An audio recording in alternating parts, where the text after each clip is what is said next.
Alright guys, we are back. It's another day. NSX is in the garage. We just pulled it in, put it up on the quick jack. We're gonna try out these wheels, the HREs.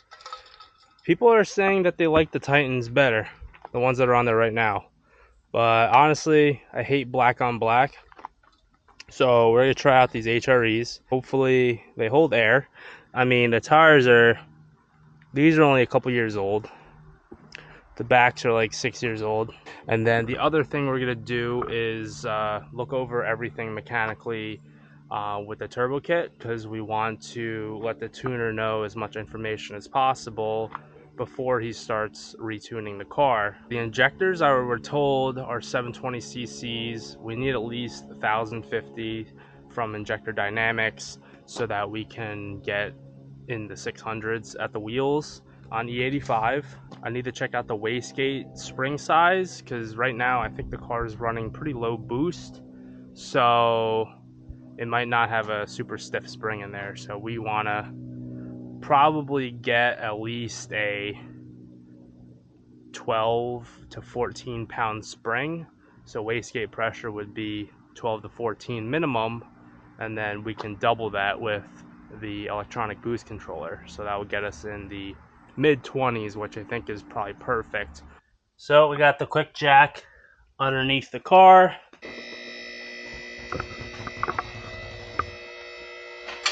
Alright guys, so I think I finally figured out what this tank is for.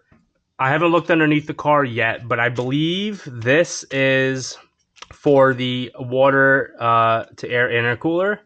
So this is the pump. It runs all the time when the ignition is on.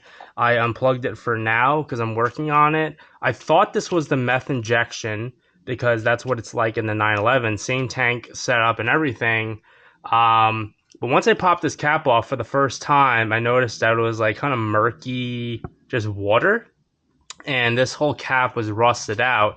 It seems like this hasn't been taken off in a long time. I noticed that these lines here go to this little universal cooler in there. So it's got to be for water. I ordered a new one of these caps. It comes with the whole 6-bolt assembly along with the cap. It's called a Speedway aircraft style flush mount fuel filler neck and cap. So that's what it looks like. It was like 60 bucks with shipping. So this is the problem that you run into when you buy someone else's build. So the car is running on either 91 or flex fuel, because I did see a flex fuel sensor in there. All right guys, so we're underneath the car. We're right in the front. So this is that water tank I was talking about, and the lines, you can see there's 2 lines that run to the back underneath this panel, I'm assuming. There's like no rust underneath this car at all, just a little bit of surface rust here and there, but that's like on the hardware that's not actually part of the car. And just as we thought, this is the water to air intercooler. So we got the coilovers. Looks like the brake lines were changed to stainless steel braided. This is a oil pump for, I want to say, the turbo.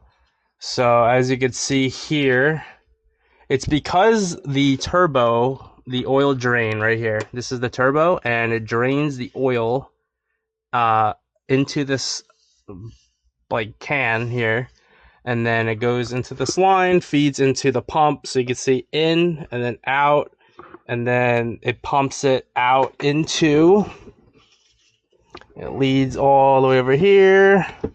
It pumps it right there. That's the oil drain pan. So the reason why this is needed is because the turbo oil drain system sits lower than the oil drain pan on the engine.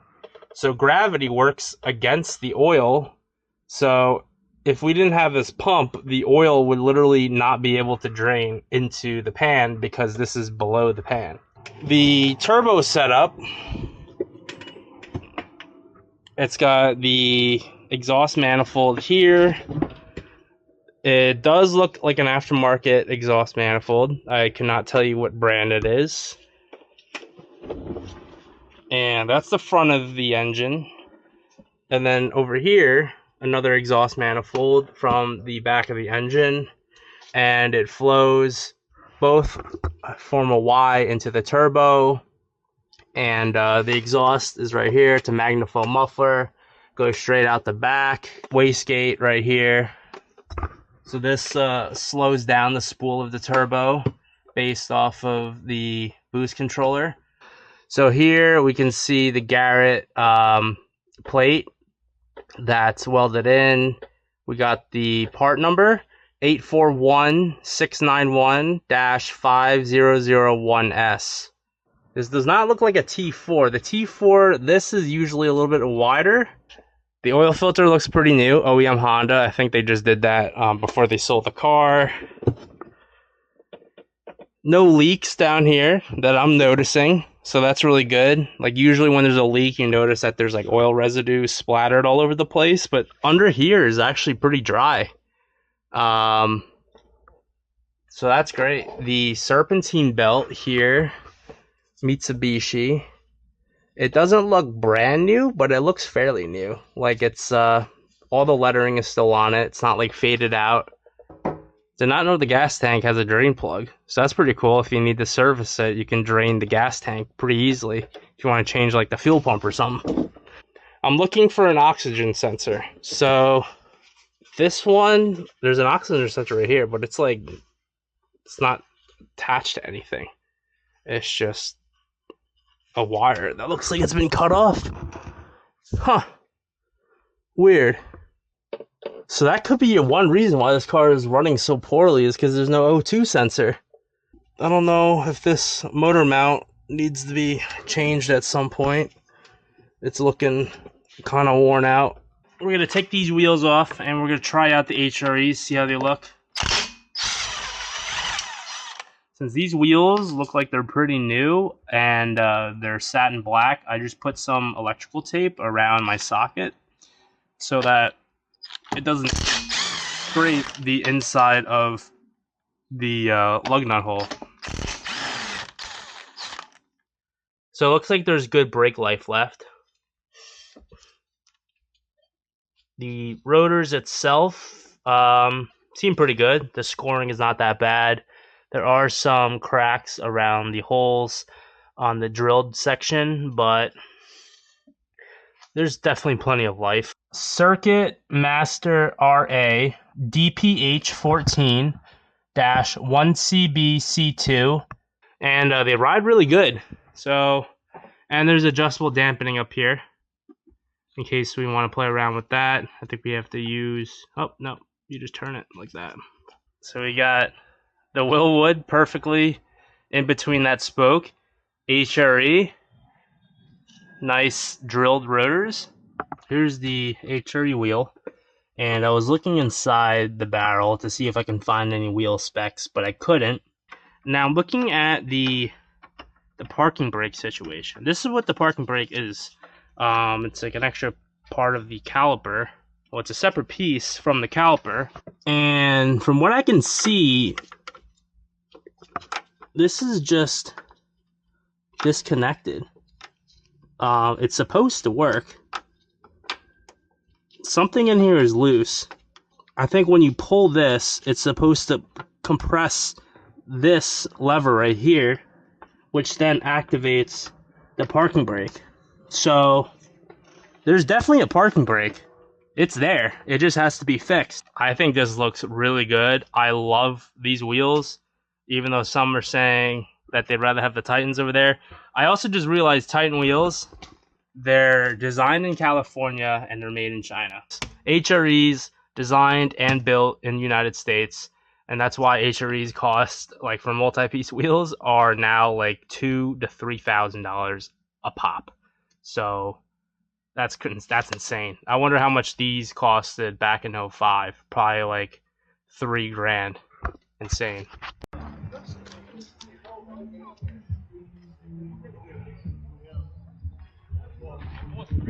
So I put the HREs on. I think it looks way better than the Titan wheels. Gives it some contrast. It's more period correct as well. These wheels are from 05.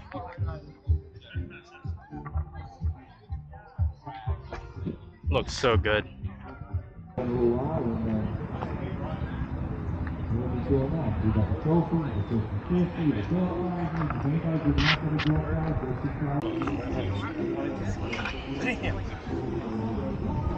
is the Polestar 1. This thing is crazy. I've never seen one in person yet. It starts at 155K, 620 horsepower, and like 715 foot-pounds of torque.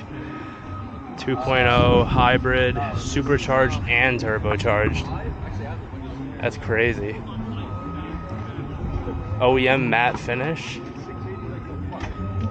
Huge 21-inch wheels. Gigantic rotors and calipers.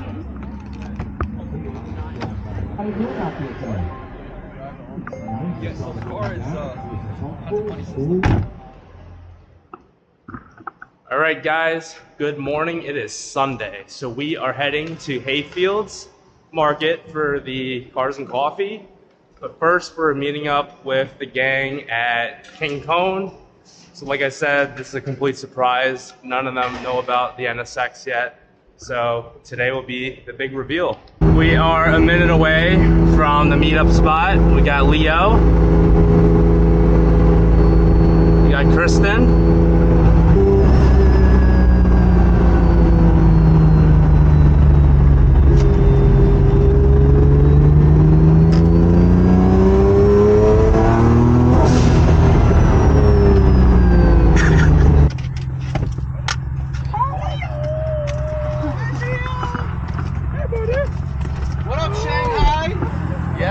Hi. Yeah? Took the 911 out today. Yeah, it's a little different. It's good. This thing's cool. Hey, how are you? Damn. All right. Congrats. So I knew this was coming. I didn't know it was coming. There she is. I didn't know it already happened. Congrats. Good. I sent you that video. You got it. I sent you that video yesterday, and today you pull up. That's why I was like, he's onto something. What's up, man? How are you? Went from one Honda to another. Well, actually, this Honda boy. 91. Wait, what? Flip up. Oh, dude, I didn't realize that. Yep. So yeah. What? Holy shit. Andy got his car back. There's Evie and Pete. Look under the back bumper. Oh, it's low mount? Yeah. Oh.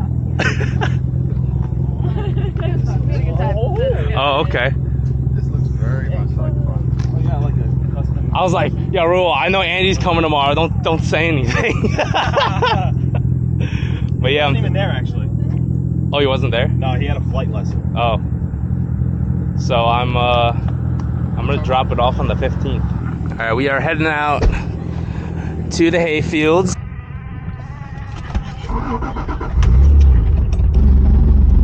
All right, so we made it to Hayfields. This is like the reserved parking spot. So these were $10 a ticket. Comes with a free coffee, so I signed up for it. We're parked. A lot of cars coming in.